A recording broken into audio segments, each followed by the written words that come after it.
Battlers, I am back. Welcome to another episode of the Knighted Podcast Match Rewind Edition.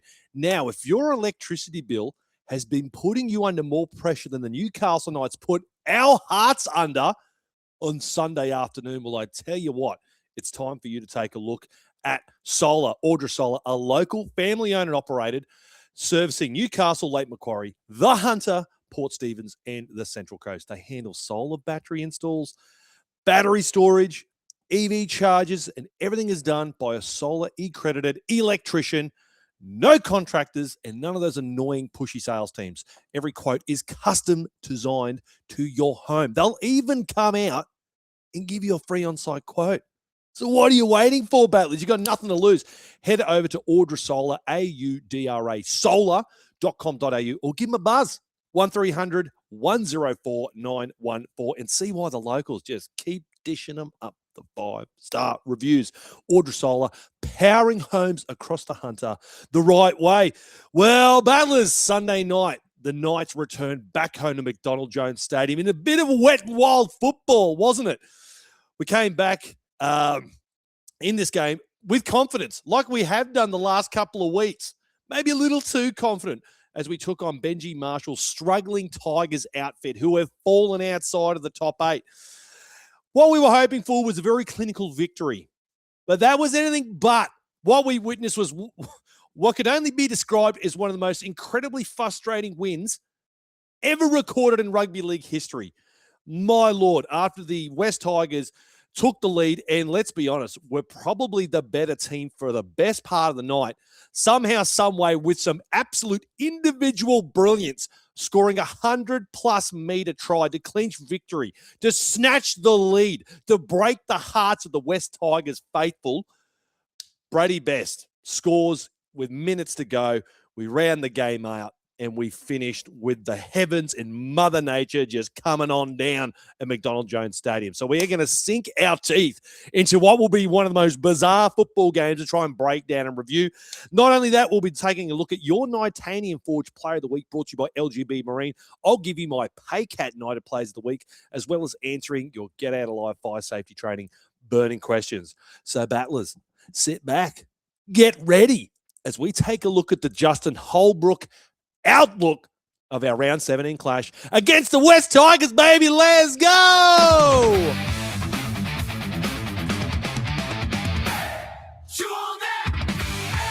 Now, Battlers, something has been brought to my attention.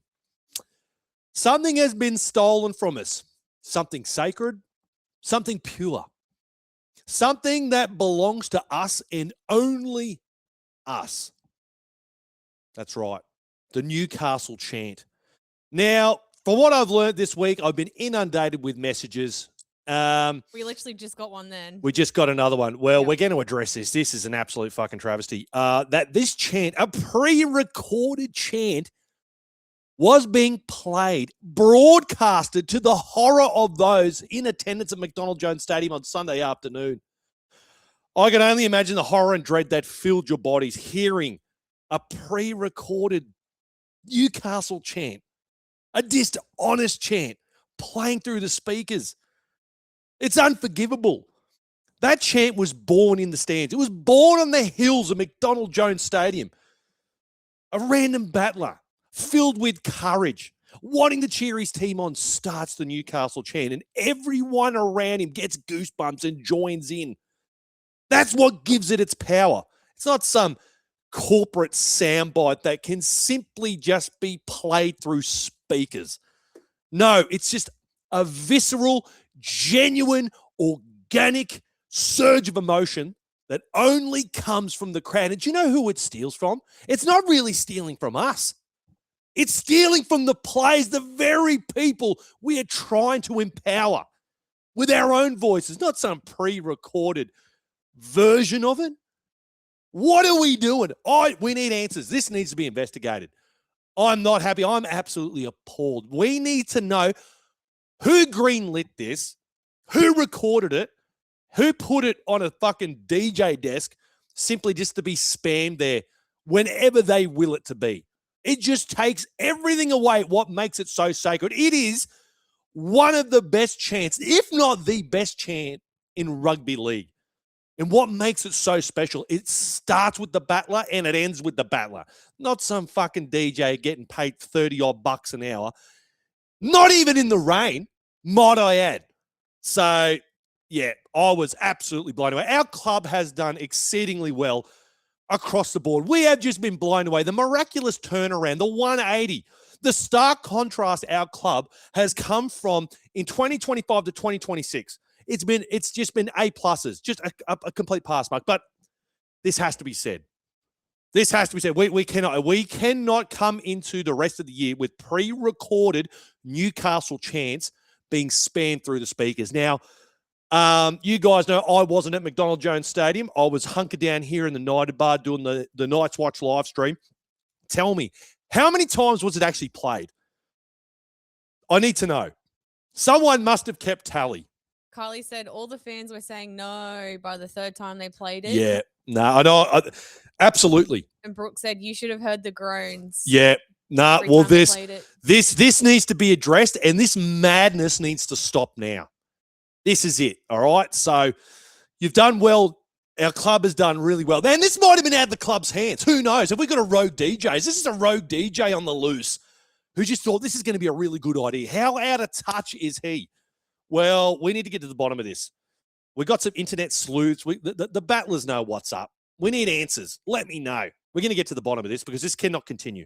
Carly said hopefully plenty of fans emailed to say it needs to go. Well, we do know for a fact that plenty of battlers have been emailing the club. So maybe I was a bit hasty in smearing the club in this. Maybe, I don't know, maybe I'll give them the grace of going, you know what? Maybe they didn't know what was going on. Maybe they're just as disgusted as we are. Maybe they were just sitting there going, who greenlit this? Who approved of this? Mark said it was disgraceful. I think they did it because of the speakers being out while the roof is being fixed, but it sucked and it was noticeable and makes us look like shit. Yeah, it's just disingenuous. It's disingenuous. It'd be like the Raiders having fucking robots that just do the fucking Viking clap. Am I right? Not on. Let's just hope that's just something, a mistake that's addressed behind those four walls. Maybe we get a press release. Who knows? I don't know. Nathan said, from memory, I think they played it like 5 to 6 times. Oh, maybe more. 5 or 6 too many. 5 or 6 too many. Yeah, nah, that belongs to us. That belongs to the courage it takes to get up there and just start the Newcastle. Then everyone around you gets about it. And the players would hate it. It'd just seem, yeah, as I said, it's not some corporate fucking soundbite that you can just willy-nilly turn on and off. All right? It's not on some Spotify playlist. It belongs in here in our hearts. Comes from our mouths, not from fucking speakers. Unbelievable. Go chew on that. We need answers. We're going to get to the bottom of this. I guarantee that. Anyways, if you want to go chew on something absolutely elite, battlers, get your hands on some quality game day fuel. I can guarantee you that there was plenty of this stuff in Bradman Best's stomach when he was absolutely breaking the hearts of the West Tigers faithful and just getting our asses off our seats. Beach jerky. He loves the stuff. And look what's happened to him. Playing some Origin football with flavors that'll hit you harder than a front rower. Go visit them at beachjerky.net.au. Go get yourself some game day fuel. Seriously, a flavor for everyone. Cannot go wrong. All right, battlers, if you're enjoying the live stream at the moment, give it a big old thumbs up. Really help us out. I keep saying it with social media herpes. We are everywhere. You cannot get rid of us. We're incurable, all right? No ointment shall get rid of us. So wherever you're wasting your time on social media, you can bet your ass we are there. So make sure you give us a like, sub, all the good stuff. Goes a long, long way. Now, if you do want to support us here at the Night, you can do so by following the show notes. Find our Patreon. You can support us for as little as $5 a month. You can become a squire for $5 per month. $10 a month is going to get you into the exclusive Club Nightanium Discord channel. Plenty going on in there. I can guarantee you that. I tell you what, I know you're a little late, but if you think that you can somehow come from behind, a bit of a Kim Kardashian story, and take out the Lock-It-In Championship, $25 per month, if you feel like you can predict what the Knights are going to do better than anyone, I'll tell you what, you'd be doing far better than me. $25 a month, you're going to go in the run in that competition. All right. Fuck it. Let's do it. Let's take a little look at the night of news, shall we? It's the night in news. All right. Kicking it off. Kyle McCarthy. Come on, Kyle. Hong Kong Kyle, as he's been coined here at the Knighted, has taken a player option in his favour to remain a Newcastle Knight for the 2027 season. And you can bet your ass with the news that Dan Gagai will no longer be at the club next season, heading up to the Broncos. He's backing himself. We love it. I've always said Kyle McCarthy strikes me as a player that's just full of fucking confidence, and he's just going to back himself to try and get that vacated spot. There's going to be a lot of boys going to be wanting that. Wilson DeCourcy, unfortunately, he won't be at the club either after rejecting an initial offer by the club. So, you know, Fletcher Hunt, James Schiller has been told to look elsewhere. So every chance in the world that he won't be at the club at 2027. So, yeah, Kyle McCarthy. For all you Kyle McCarthy fans, I know you're out there. I love him. The man that gifted Kai Pearce-Paul his first try didn't read the Adam O'Brien memo book, which clearly stated, do not contest kicks. And he went, fuck that shit, contested a kick and got that man his first try. Forever grateful for that. So, yeah, Kyle McCarthy will be staying at the Newcastle Knights for 2027. Super excited about that. All right, now a bloke that will not be at the club moving forward, Tyson Gamble. Now, chat, please drop in the comments right now your favourite moments of Tyson Gamble. He's got a few. We love Tyson Gamble. Obviously, he was a huge part of the 2023 campaign where, you know, the 10-win streak, the rest of it. Now, he signed a 2-year contract with the Catalans Dragons. Toby Sexton, who's currently playing in the halves there at the moment, well, we know he signed with the Perth Bears, so they've been looking. The French have been looking. I don't do a good French accent, but the French are looking for le fullback, le halfback, or a le half. So that's what they've got there. So Tyson Gamble coming to the club in 2023 on a 2-year deal. We did extend that contract in 2024, which brought him to the end of the current 2026 season. But you know, now he gets to sail off into the sunset, go play some football in France. How good's that? I know one of your bloody rugby league crushes too, Jesse Arthurs, Lou. I don't know if you know. He's going to be running around in Catalans as well. So you won't be seeing him at the moment. You're going to have to go tune into the Super League. I'm sure the French girls will go absolutely nuts for a bit of Jesse Arthurs. But yeah, he's had some storylines. Even Tyson Gamble, and a lot of people will vibe with this. Tyson Gamble was always one of those dudes I could see a lot. He would be hated. He was kind of that super competitive, kind of grubby kind of guy, right? Get under your skin. I know the Broncos, I hated him.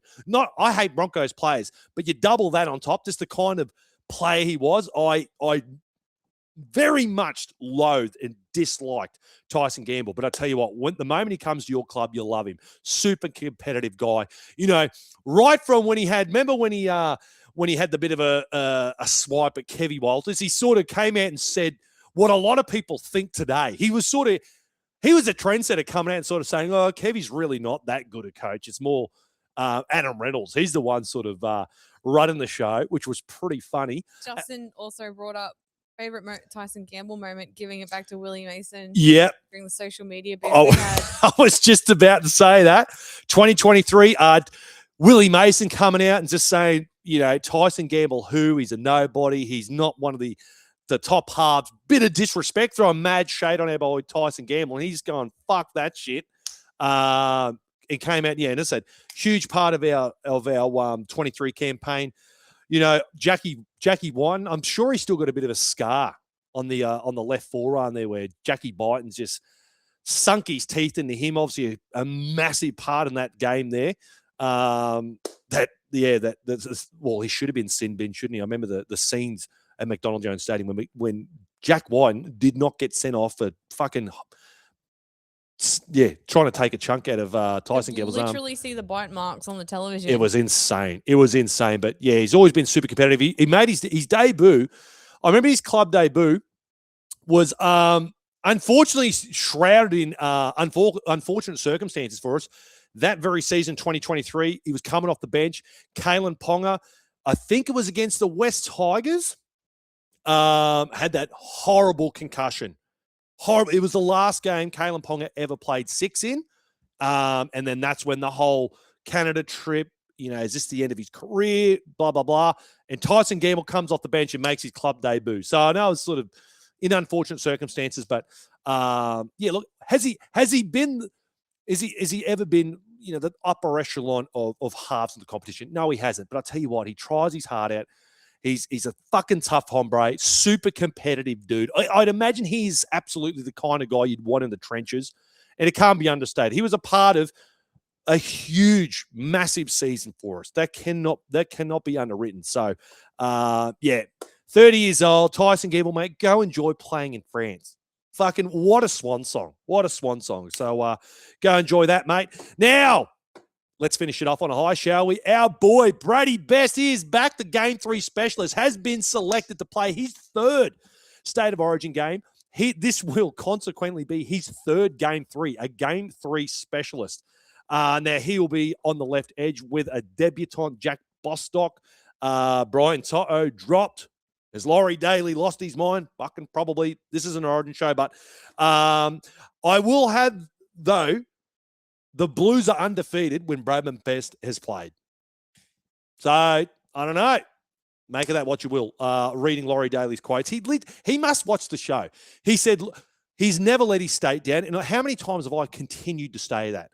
Both the Saps and Brady Best, whenever they've been picked recently for the Blues, don't let their state down. They've always gone and done a job there. So huge prop to this guy. I'm sure even before that massive try that he scored, this clinch victory for us, it was surely he had the gig, right? He had the gig. So good to see that. It's going to be something to get a bit excited about because unfortunately, Dylan Lucas, I didn't put in the night in news. I don't want to get too bogged down in that, but not being selected, I think he was really hard done by. I think he was a little bit of a scapegoat for Game 2. I think a lot of us are thinking that. You pick this bloke on debut, play him on the wrong edge.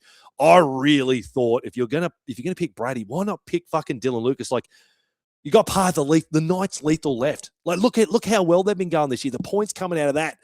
I would have lent into that a little bit, but geez, it's hard to argue when you got guys like Liam Martin, Huddy Young, Olakawatu. But Dylan Lucas's time will come. All right, just a little blip in the radar. And unfortunately, he's had Laurie as a coach, which, I don't want to get bogged down on that. But anyways, so huge shout out to Brady Best. Get excited about it. At least it's pumped my tires up a little bit coming into Game 3 because, geez, it's going to be a fucking big one at Suncorp Stadium, the decider. So there you go. That'll wrap up this week's Knighted News. Now let's sink our teeth into the game that was with the Newcastle Knights narrowly defeating the West Tigers 12 points to 6. What can only be described as an absolute rugby league poo slinger. We were sitting here in the Knights watch, and it was just horrible. It was almost a game. I know you get the win and you're excited, but at the time you're sitting there and going, do you know what? Either fan base really going to be too happy with this performance? No. This is going to be the weirdest breakdown of this game because if you had your pros and your cons column, right, you would think that the cons are just going to outweigh the pros. But somehow, some way, you've walked away with the 2 points. And I'm going to ask you, chat, the question because we started that red hot like we did against the Dragons. The very first set, Dylan Brown. So a shift out to the right. KP, does what he does best. Onto Gags, get the line break. Dill's in support, bang. And we scored in under a minute. And we're thinking, okay, we're on. We are fucking on. This is what we kind of expected. Do you think in some way that was almost the worst thing that could have happened to us? I kind of feel like we got complacent. Kind of like what we did with the Dragons when Razor scored the double in under 8 minutes. We just sent Dill Brown over for a try in under a minute. And I don't know if subconsciously we were just going, okay, we got this. And,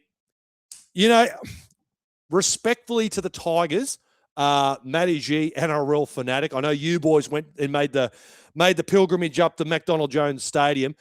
The Tigers did not play well. You're fucking kidding yourselves if you think the Tigers played well. They didn't.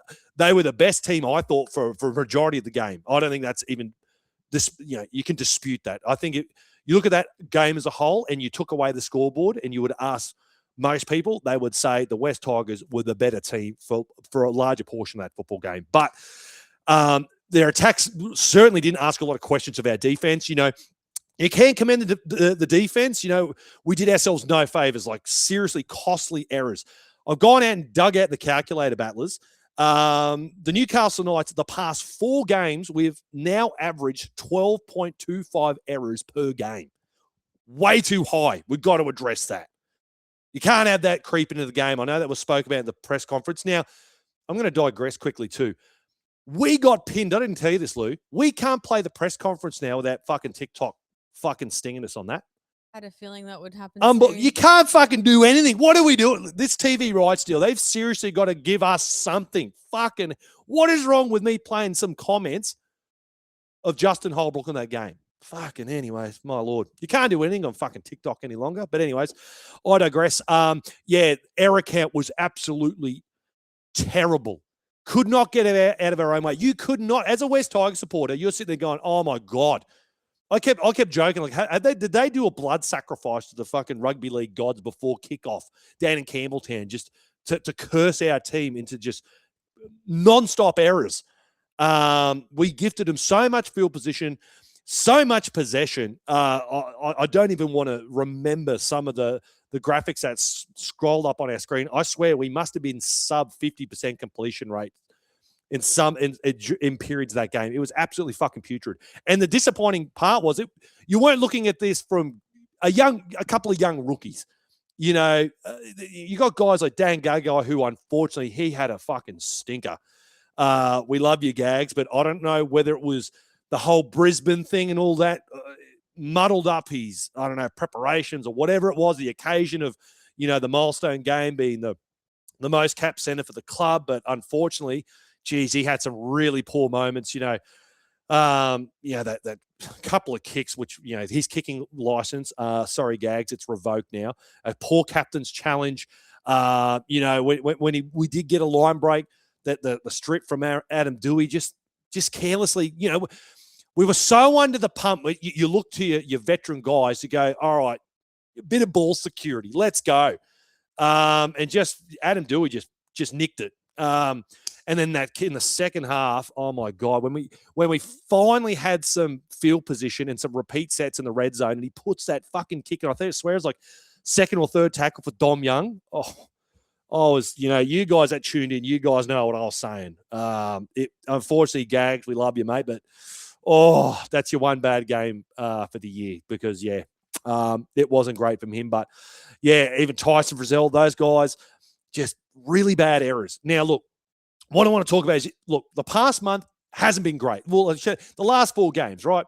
We had the Eels, Storm, Dragons, now the West Tigers. Now we're 3-4, right? We could have quite easily been 4 from 4, which would be miraculous. I know we narrowly got beaten by the Melbourne Storm, but if we're going to be honest, we're playing nowhere near our best. All right, I think that's any fucking hot take whatsoever. There's been a lot of errors, the completion rates off. The fundamental parts of our games appearing to have slipped back a bit. It has regressed, unfortunately. But here's the thing: we're still winning. Winning ugly is still winning. It's a bit of a double-edged sword, because whilst we're building resilience, and it's a true sign of grit, that even though we're playing poorly, we're still managing to put ourselves in positions to win football games, and we're not putting our heads down, and teams aren't putting us away, so to speak. It's a little bit of a warning, because seemingly a couple of get-out-of-jail-free cards, you know, it could have been quite different. It could have been imagine, Kyle Flanagan grounds the ball in the dying seconds of that game. We've lost that game. Makasini, if Kalen Ponga in some way doesn't manage to cut him down, there's a certain try. Who knows? That game slips away from us. We could quite easily be looking at it and going, we've lost 3 on the trot.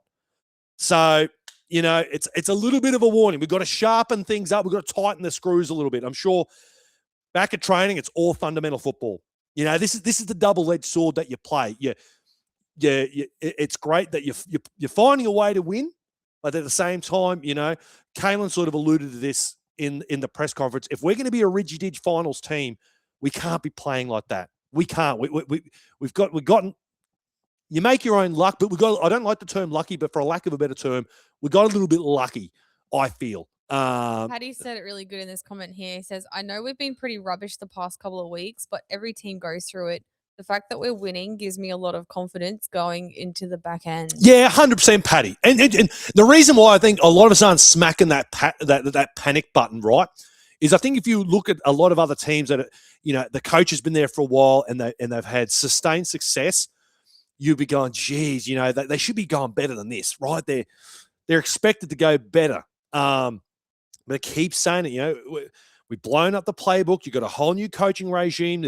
You got a new half in the mix. And the fact that we're still finding, like we're just out of the four. We're just out of the top four, which is crazy. I think we're equal points. It's just for and against. So we're basically a top four team, you could say, right? The fact you got all that happening, as I said, if someone were to ask you late September last year, this is where the Newcastle Knights would find themselves, equal points with a top four team, you probably would have got laughed out of the room.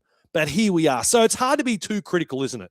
It really is. We're not sitting here getting too agitated. It is good signs. It is good signs. And I think Justin Holbrook seemingly seems to be the kind of coach where I feel like Adam O'Brien, it just seemed like he lacked the ability to get rid of this dark cloud. It's just like when things got bad and that weight of expectation, he struggled to find a way to negate that, to get the team through it, where Justin Holbrook is just so cool, calm, and collected and just resonates so well with this playing group. And the influence Kalen Ponga and Dylan Brown are having on this club, it's kind of like a bit of water off the duck's back. They're like, okay, we've got the wins. We certainly need to fix things up, but there's certainly no panic, which is encouraging. And I think it fills us with encouragement to go, yeah, okay, maybe we've struggled through this origin period. And I would dare say this time next year, once Holbrook and the coaching staff have got their, really dug their fingers into this roster, we're going to be better for it. We really are. I think it's more kudos to us that we've gone through this and we're still stacking wins. As I said, could you imagine had we beaten Melbourne? We're staring 4 from 4 and we played nowhere near our best. It's fucking wild. And I know some people could sit there and argue and go, well, look, okay, they're all bottom 8 teams. Okay, I understand that. You can only play what's in front of you, right? You can only play what's in front of you. Now, look, had we played this way against a lot of teams in the top 4 or on the top 8, would we have won? No way we would have won. We dished that kind of performance up against the Penrith Panthers. They wiped the floor with us. The Roosters, the Dolphins, which who we play later this week. Clint said, big game versus Finns this week. That will show us where we are really. Yeah, it will a little bit. I know it's going to be origin affected, but I still think I think both teams are going to be relatively equal. But you're right. It's a warning shot. There's little cracks. I'm sure that Justin Holbrook and the coaching staff are going to want to fix that. I don't want things spiraling in. I think we're all sitting there comfortably thinking that's not going to happen. And I would, as a Tiger supporter, you got to be looking there and going, okay, I know they haven't been playing well. They started really hot, which we talked about in the roster review show. God, I did the breakdown. I can't remember. My memory is fucking terrible about how many weeks they were in the top 4, top 8, out of the 8. Respected, and then you look at us. We've been far more consistent. There's only been 2 weeks of this competition where we haven't featured in the top 8. I think 4 of the weeks we have finished in the top 4. So that's just telling you where we're at compared to the Tigers. They've had some, the inconsistency, I guess you could say, at the moment. And with all the opportunities that were given, and I don't want to see any salty West Tigers supporters going, oh well, if this and if that. You guys literally we gifted you so many fucking opportunities on a platter, and your attack was just super clunky. The only time I really got worried, honestly, the only time I was sitting there and the West Tigers were in their red zone and I was thinking, fuck, I'm really panicking here, was straight after that huge line break. And it was just great scramble by the boys. And I think Adam Dewey got caught on 5th. On our left edge. Apart from that, sitting back, I was never super worried. So, I think it was good defense up against like a pretty average attack, which I think most West Tigers supporters, sums up where they're kind of at the moment. But Got a voicemail from Nico. Nico, hit me with a Nico. I miss you, Nico.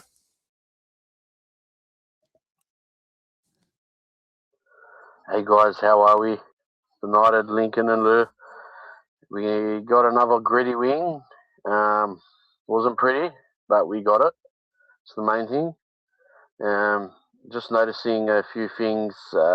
Service passing is a bit, it's a bit here and there. A lot of the mistakes come from shit passes. So, which is an easy fix. I mean, maybe they're overrunning it. Maybe they're not holding off. I don't know, but it looks a bit clunky. So, looked a lot better when Sandon Smith got out there.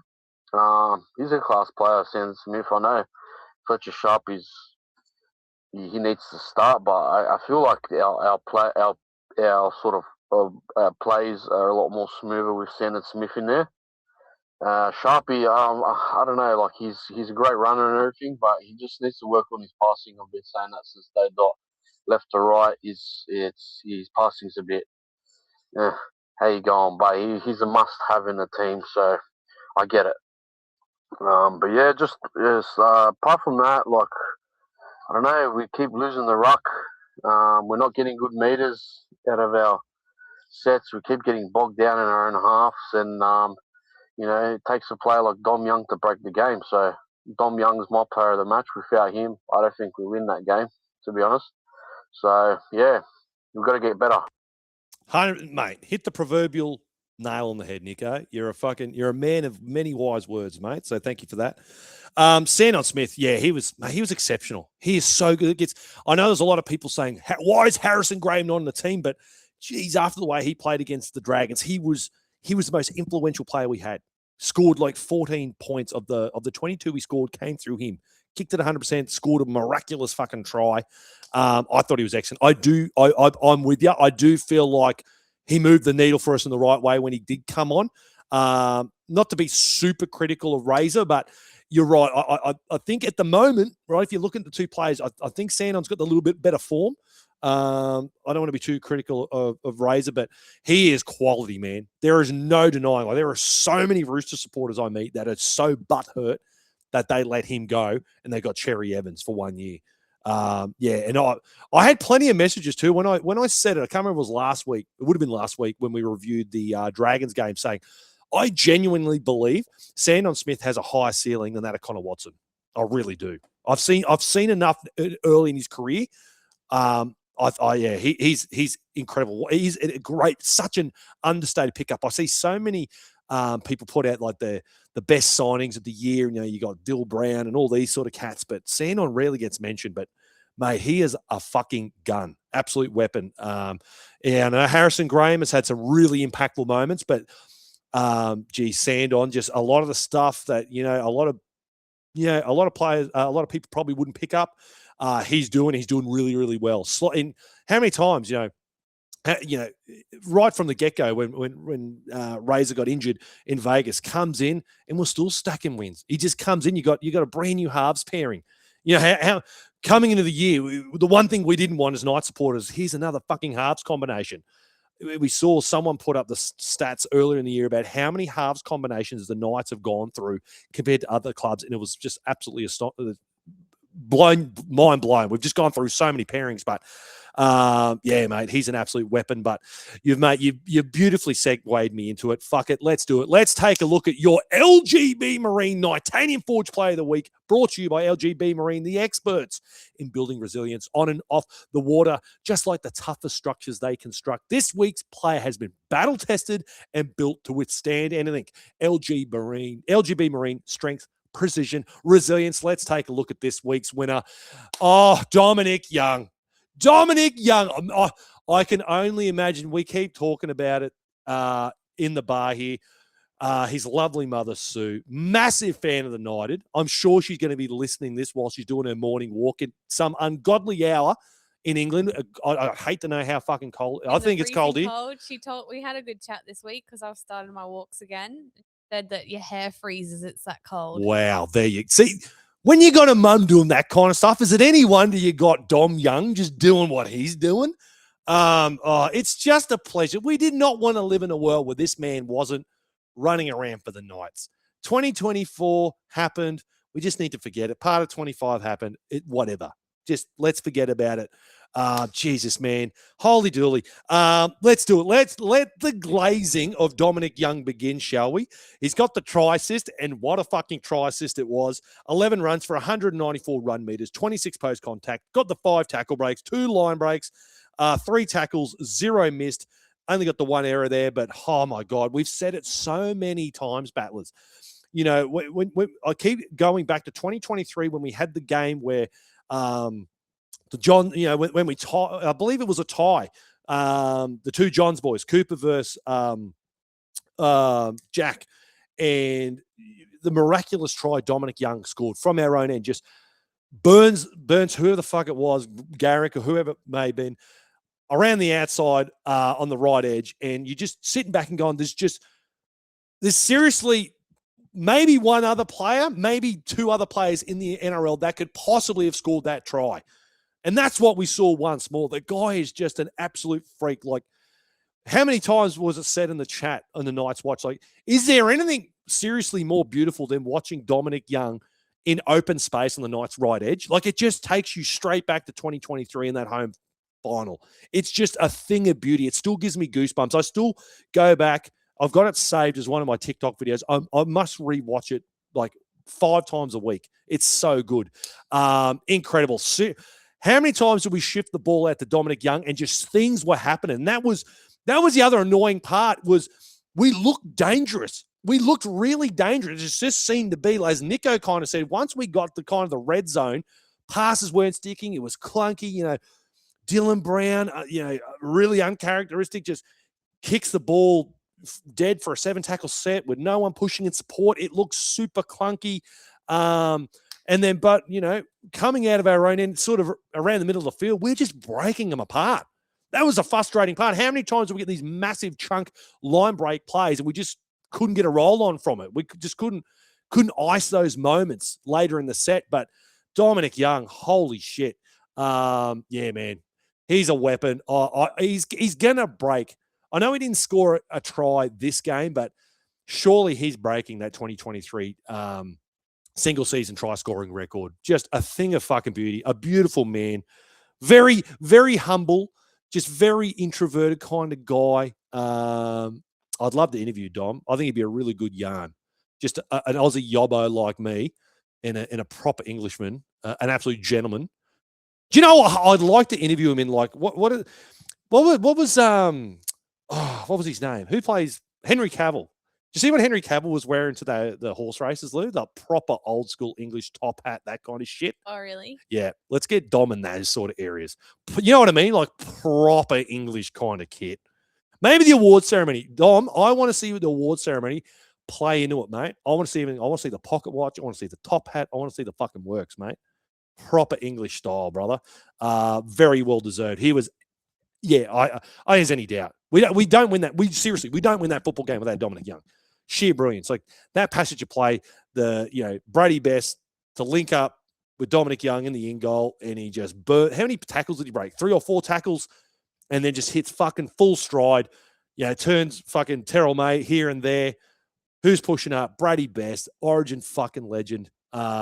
Just beautiful stuff. Beautiful stuff. Just got us out of the proverbial shit, so to speak, Dominic Young. So very well deserved this week. Picked up your LGB Marine Titanium Forward Player of the Week. Let's do it. I'm going to give you my Paycat Knighted Players of the Week, brought to you by Paycat.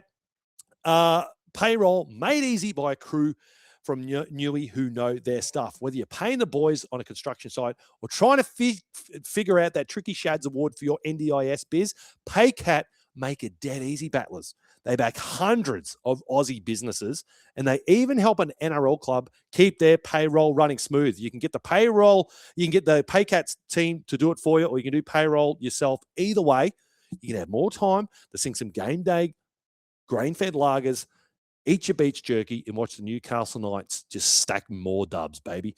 So let's take a look at some blokes who earned their pay this week, and I am absolutely 100,000% in agreement with you guys. Dominic Young picked up my 3 points this week. 2 points.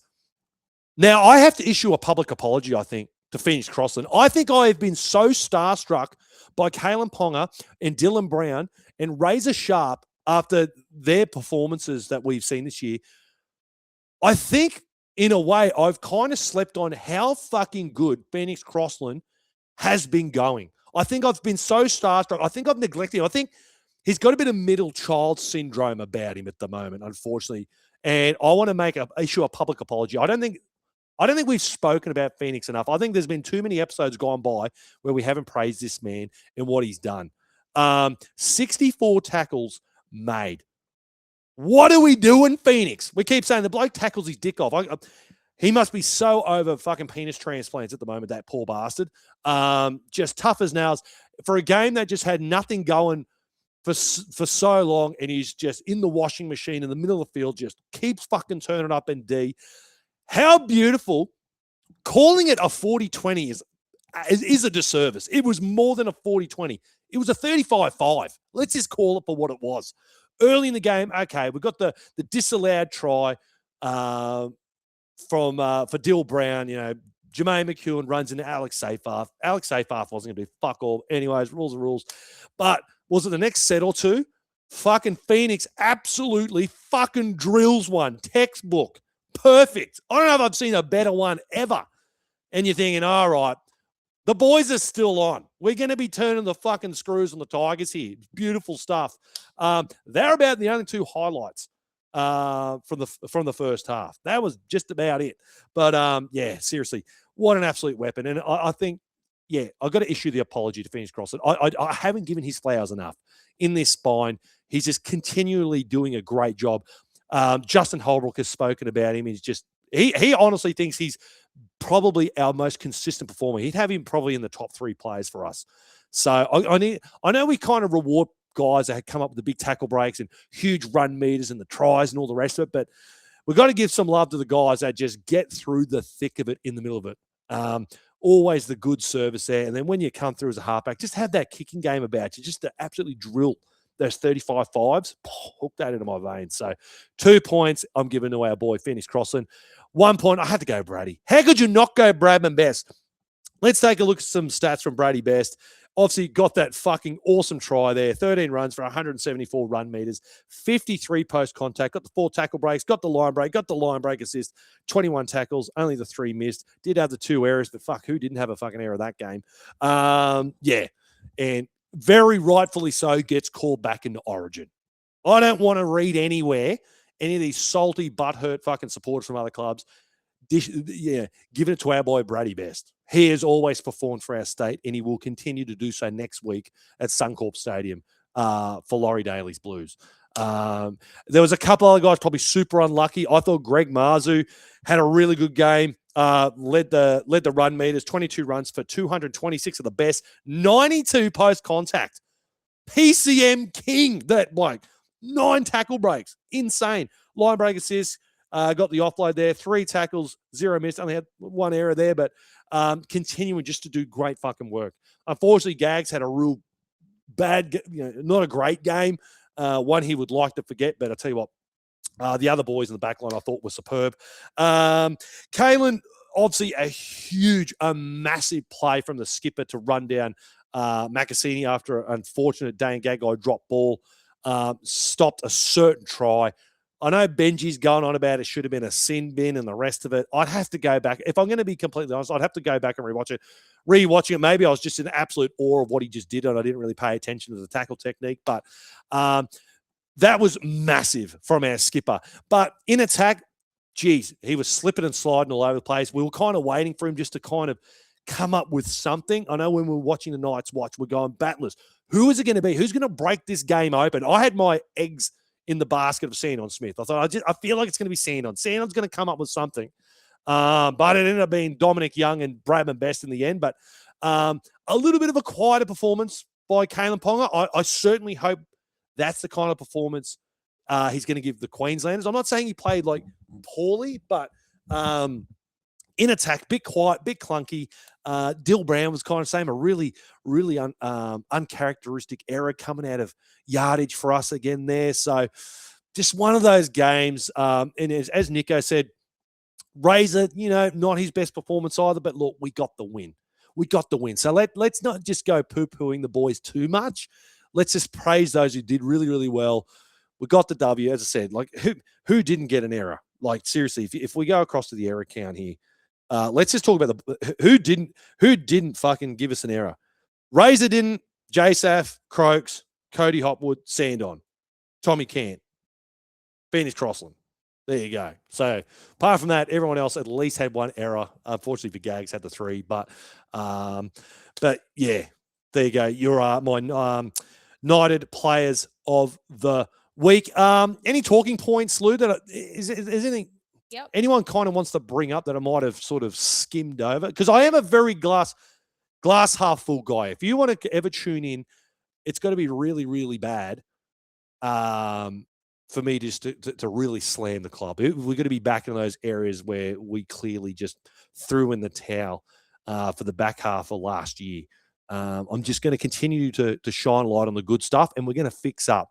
We're going to fix up the cracks that we're kind of seeing appearing in the fundamentals. It's not going to be a big deal, battlers. Got 2 comments. One from Tony. Special mention to McEwen yesterday. And Christopher said McEwen was good yesterday, making up for letting the club down. Yeah, no, you're right. Certainly not a highlighty game. You're not looking at going, holy, but yeah, you're right. Very solid performance by Jermaine McEwen.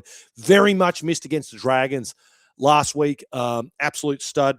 Well, let's do that. We haven't really talked about our back rowers. Obviously, missed them last week against Dragons. Good to have them, the full complement there. Dylan Lucas scoring a great try. Like, God, didn't we need that? We needed something.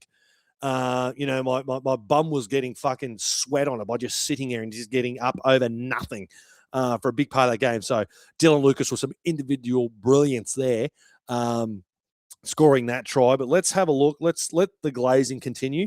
68 minutes for Jermaine, 12 runs, 109 run meters, 39 post contact. He's got the 2 tackle breaks there, 29 tackles, only the 1 missed. Sensational. Got the error there. As I said, who fucking didn't have an error? Dill Lucas. What did you get, brother? 80 minutes. Obviously got the first try for the Knights, 11 runs, 116 of the best, 39 post contact, got the 2 tackle breaks, got the line break, 49 tackles, 0 missed. Fucking take your hat off, boys. Good stuff. Geez, it's so good. We've inked these boys and just locked them down, isn't it? Crazy good. Like we haven't even seen the ceiling on both of these boys yet.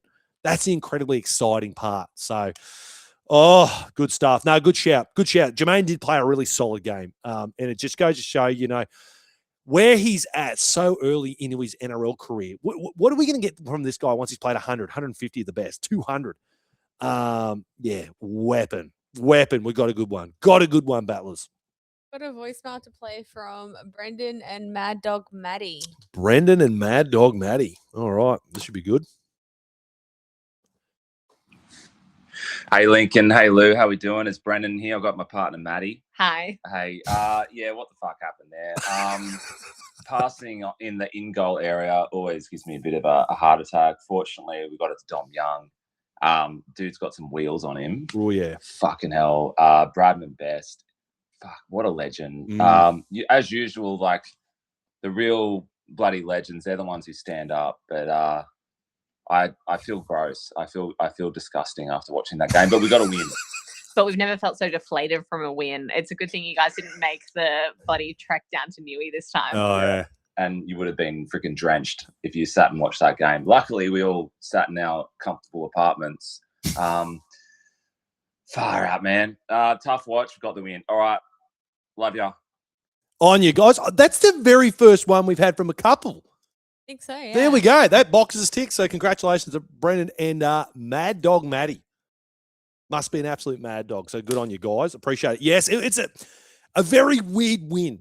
You kind of described it best, Lou. You kind of forgot you won. It was just. I said, a loss like that. I'm like, wait a minute, we won. Yeah, it's such a perplexing kind of a game because not a lot went right. It was just as you hit the nail on the head. It was just the legends stand up. They really do. Representative level players, all of them. Dill Lucas, representative player. Brady Best, representative player. Dominic Young, representative player. In the big moments, they shine. And you're right. Whenever you're throwing the ball in the in goal, you're fucking hoping and praying. But it worked. It paid off. And yeah, that was the difference in the game. So I know it would have really stung being a West Tigers supporter. They would have loved to have got the win there. They had plenty of opportunities, but certainly did not ice their moments. They should have honestly come in a half time with a 20+ point lead. The good clubs, the teams that are going to be playing finals football certainly would have done that to us. So as I said before, we've got a little lucky the last couple of weeks. All right, I know you make your own luck. I know it's not probably the best term. I certainly don't want to take away from the boys' performance and the grit and the resilience and all that sort of stuff. For lack of a better word, I'm going to use luck. But it is what it is. The rugby league gods gifted us that. And I don't know. I certainly feel like there was a blood sacrifice made at Campbelltown. Like, what's going on? We've got to talk to Matty G. He must be in on it. Maybe he performed a blood ritual. I don't know. Because we just felt like we were cursed, either by Mother Nature and by the rugby league gods. It was terrible. Shout out to, you know what? Fuck it. I should give 4 points to all the battlers who braved the weather conditions in that poo slinger game. And yes, we said it. We joked about it. It's like, God, that would have sucked to have gone down. Of all the games to go to, the one that really sucked, and shout out to the battlers who went to it, was the Broncos game. Was it last year or the year before? I can't remember. Year before, 24. Oh, awful. Windy, wet, playing the Broncos. They'd won 6, lost 6 in a row, and then they finally fucking win. Brady Best goes off the first 10 minutes, does a hammy. Oh, it was just gross. Gross. But at least I didn't have to listen to a Newcastle chant that had been pre-recorded playing over the speakers. That's terrible. That's worse than when we were down there and they were playing that stupid fucking Broncos song that they play and they do their dumb dance. They played that at Mac Jones. That is unforgivable. Both those things shall never be played in McDonald Jones Stadium again. All right? Maybe it's the West Tigers. Did they infiltrate somehow? Is that what they've done? Maybe they did that. Maybe Matty G got some sage in there. Maybe. Oh.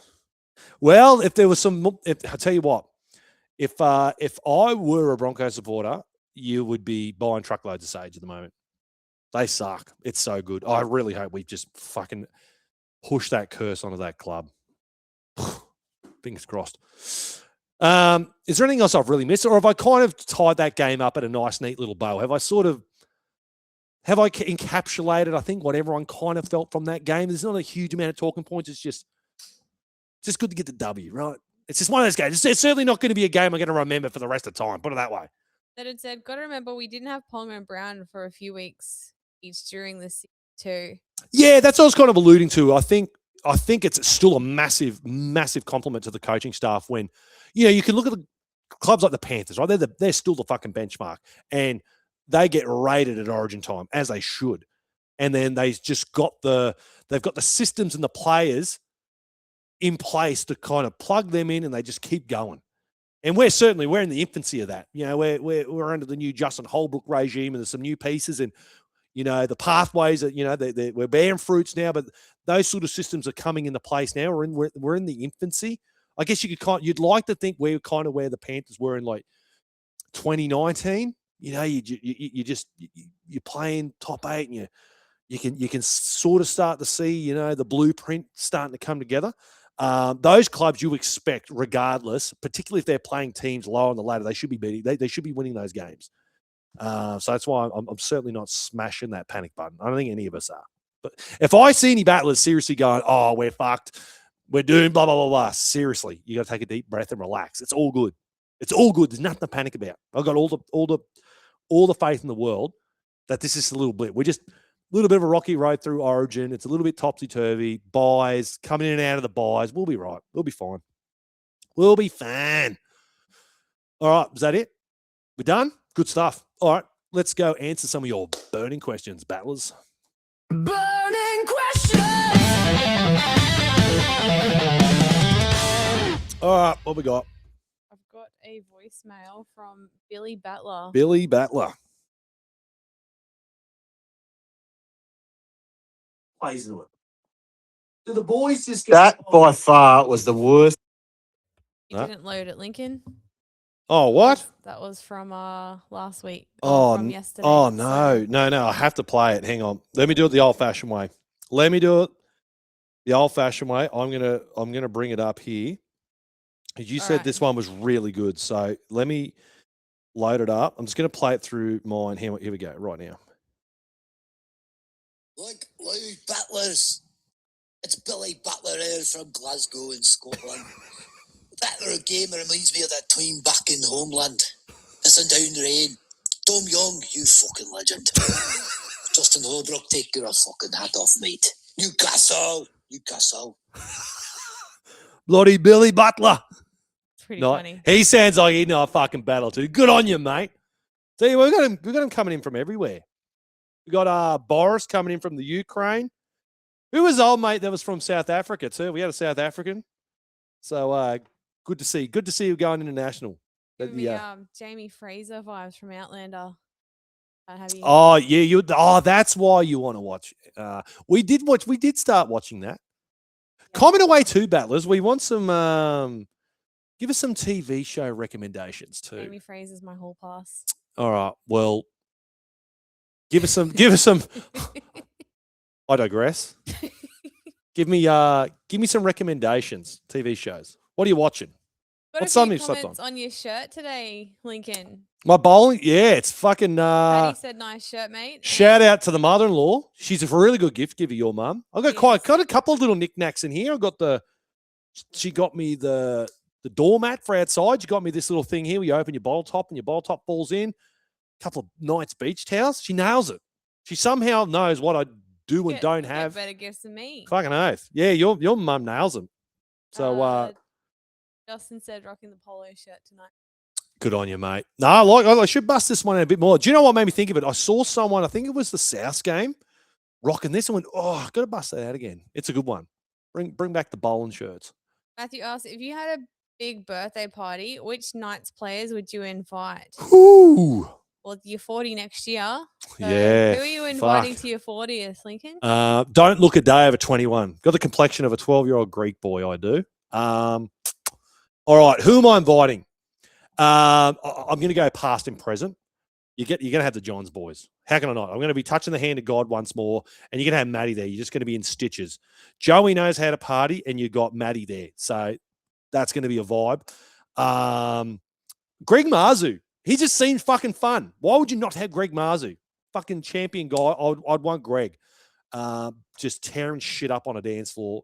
And it was a luau. The guy, he looks right in a Hawaiian shirt too. And I want to see his braids. I would want Greg Marzu to braid my hair for my birthday. So that can happen. Kalen's a given. Dill's a given. They're just chill guys. They're just probably more the guys after the fact when you just wind them down. You know, you start having maybe some D&Ms, talking about how the Newcastle Knights are going to win a few premierships, that kind of areas. So there's a couple for you, mate. You let me know, chat. Who do you want at your birthday party? Got some show recommendations. Oh, yeah. What have we got? Nathan said Euphoria. I keep asking you about. I see shit online about all this Euphoria stuff with Sydney Sweeney. I'm like, what is this show? Season 3 is the best. I know nothing about it, but it's yeah. It seems to be everyone's talking about it. So I have to give it a watch. Yellowstone. Yeah, a lot of my mates are in the Yellowstone. Isn't there a couple of like spin-off series of that too? That's the cowboy one, yeah? Yeah. With what's his name? Who's the actor from The Bodyguard and shit? God damn it. Keep thinking it's not Bill Paxton. What's his name? 10 points the first battle. That fucking is going to annoy me. Justin said Sons of Anarchy. I've tried to get into that. Yeah, I've never watched that one. And believe it or not, I've never watched Breaking Bad either. Yeah, nah. That was kind of ruined because I think that came out when I was still living at home? Here's a good shout. We watched this together, A Night of Seven Kingdoms. Oh, fucking oh. Oh. Great series. Yeah. Took me, that was so nostalgic of how good Game of Thrones used to be. It was so exciting. I got the same feeling of like peak Game of Thrones watching it again. They really did take me back to those areas. Both Nathan and Justin said Kevin Costner. Kevin Costner. Costner. That's him. I know I was thinking Bill Paxton, same kind of vibe, but yes, no, Kevin. Shout out to Kevin Costner. Patty said The Bear. Yeah, The Bear is good. The Bear. What's that one about? The cookie one, the guy from Shameless. Oh, yeah. You watched that one, didn't you? Yeah. Yeah. We've got to finish The Boys. The last that we haven't watched. The trouble is that something good comes out, you binge it, and then you got to wait 2 years for something good to come out again. Yeah, that's like Three Body Problem. Fuck, that was such a good show. It's been like fucking 2 years. Bring out season 2 already. It was so good. I actually had a movie marathon. It's the first time in a long time I've sat through movies and not looked at my phone. I rewatched The Matrix. It hit different. Now it's one of those movies that really makes you think. Now I'm a bit older. I get it. It's full of lots of messaging. Now I kind of understand what The Matrix is about. I can vibe with it. Apparently the new one's shit. I've got to go watch the latest one. Kind of like a lot of the sequels and reboots. They're shit, but This is a good segue question. Elizabeth asks, are you going to do a Knights watch on Thursday nights for the NRLW game? I'll let you know. Our schedule is seriously so full. I'll let you know, Elizabeth. We would love to do one. Obviously, the NRLW season kicking off this week. We'll keep you posted because we're just so incredibly flat out. Our calendar is just full as a goog. Full as a goog. Pete asks, if you could design your own Knights jersey for the boys to run out with, what would it look like? Oh, that's a good question. That's a very good question. I'd love to actually retro this as well. Oh, man. I'm a real traditionalist. My father always said to me, if you can't close your eyes and draw your team's jersey, it's not a good jersey. He's old school like that. That's a good one, man. Do you know what I would love to see come back? I know it's not me designing it per se, but I would love a throwback, like a Magic. I think it would be a fun Magic round jersey is the 1996 Sevens jersey. You know the one Tidwell's re-released, the white with the crazy shit going on? Bring that back. Bring that back. But it's going to have some serious sponsor integration. I want to see NIB like written like the old Stockland, that kind of shit. Otherwise, it just ruins it. We've got to get we need more sponsor integration. When I posted that, when I photoshopped up our current jersey, but I made the NIB just white, even Kalen was about that. Even Kalen's like, this is the shit. It would sell way better. So I don't know why NIB aren't big on the sponsor. Well, they are big on sponsor integration in the union. They do it all the time there. I just don't know why we have to have green all the time. Be nice just to lean into a bit of old school and just, when you see clubs like the Titans, the Bulldogs, the Lawney Group are really good at doing that. Let's hope we see a bit of that. That'd be nice. Justin's asked, any more news on United merchandise? Yeah, we'll get there, mate. I know we've just been so fucking flat out at the moment. It's seriously I'm so time poor at the minute, both of us. We'd love a week off just to try and sort so much shit out. It's just a washing machine, mate. Seriously, doing this stuff, the weeks just fly. I can't believe how fast. It's just fucking crazy how it just comes around so fast. But bear with us, mate. Bear with us. I know we keep talking about it, but we gotta get something going. We appreciate you guys reaching out and asking because it would really help us out and support us. So yeah. Nathan said, for me, this was my most memorable game I've went to. I haven't been to a heap. Sitting there in the pouring rain, Southern Hill, and to win a real ugly one, this is a game that'll live with me forever. Good on you, Nathan. Good on you. And you're the kind of bloke they should be starting the chance. I feel sorry. I hope the one part you don't remember is a horrible fucking pre-recorded Newcastle chant. But good for you. This is why.